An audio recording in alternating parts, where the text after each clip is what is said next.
Okay. So yeah, I mean, like, I think that everything that you said is definitely valid for craniums. The one point that I really want to talk about is when it comes to a successful project, I think that the aesthetic is so important, right? And I think that goes without saying. The Bored Apes have a ton of attitude. They have a ton of swag. Like, it's a really good looking project. The Gutter Cats, which is another one that did fairly successful, I mean, very successful really as an avatar project. Again, they have a lot of character. They're just cool, right? They're cool. The craniums, these things are cool, right? The NFT space is full of edgy people, like rebellious people, people that come from crypto. So when you look at it now in hindsight, it's easy to tell why the craniums would be popular. I hate to do this. I hate to bash, the Super Yeti, right?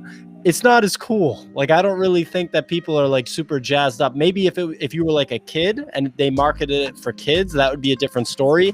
But when you look at aesthetic, those three projects, and definitely craniums especially, have this really cool aesthetic. Like, this guy's got this cool skull t-shirt on, psychedelic, and then this wild hat. Like, it's just a different story. And obviously the community, all that kind of like the development, that's super duper important too.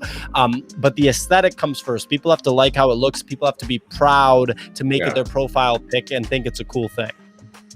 No, exactly right. I will say that I think that there are a lot of projects people get excited about, right? And some will fizzle, and we can talk about why some of those fizzle and whether or not that excitement is really genuine or just people see potential profit and it manifests in the same kind of, oh my God, we're going to go to the moon. I mean, this project's the next, greatest thing ever. I talked to a couple people who all said the same thing, which was something I felt when I was getting the apes early on, which was, well, I think it has potential and I want to make money with this project, but if it doesn't, I'm okay holding this ape because I love it. And so now you're getting that with craniums, where it's, people obviously have a profit motive for a lot of what they're doing here, but I think it's going to be a great project. If not, I have an awesome cranium and I'm going to really enjoy it. I mean, look, I paid, 3.5 ETH for a couple of mine, and there's nobody is spending, a couple ETH thinking I want it to not succeed. But my view was, I mean, I got the laser eye, the only 3-trait laser eye naked guy. I mean, he is awesome.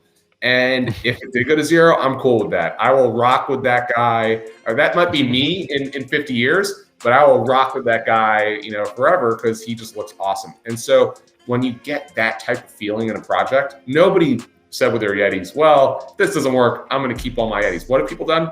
Thank God OpenSea lets you hide your NFTs now, because they're all hidden. I mean, I got one Yeti left. I didn't go hard on that project. I just did it because some friends were, and I said, all right, I'll do a couple. Didn't really like it. I'm going to send my last Yeti to somebody that pisses me off. And Yetis. I'm sure Yetis are great people, but they look terrible. The rarities were terrible. I mean, you got to get the rarities right too. We haven't talked about that, but you got to get the right diversity of attributes. And I don't know what Yetis were thinking with, all right, we're going to build it around primes being Mo's, masters, alphas, apex. What did that even mean? They were 10% were masters. That's not even rare. They all just had the same eyes. I mean, it was very weak. You can't have rarity for rarity's sake. Like, you can't. No. It has to be inherent somehow. So, and you have to be able to recognize why it's rare. Like, all right, we're looking at this psych, cranium here. Psych, you can. It's not the rarest body type, but it's a more rare body type, and it jumps right out. People recognize it. There are projects where I look at them and it's really hard to tell what's going on. I want the rarity to correlate to the visual. I mean, and you can do some cool stuff. I mean, there are some craniums that have grenades in their mouths, and it's tough to see if you don't focus. But I'm like, that attention to detail, putting a grenade inside a skull's mouth is really cool. And so I'm sure there'll be people that end up collecting, grenade mouths. And so, yeah, I think that it's genuine excitement on the craniums. There are some projects out there that have genuine excitement building that are going to release. And then there's stuff where it's just FOMO, and FOMO is going to get some people wrecked in a bad way, and that's unfortunate.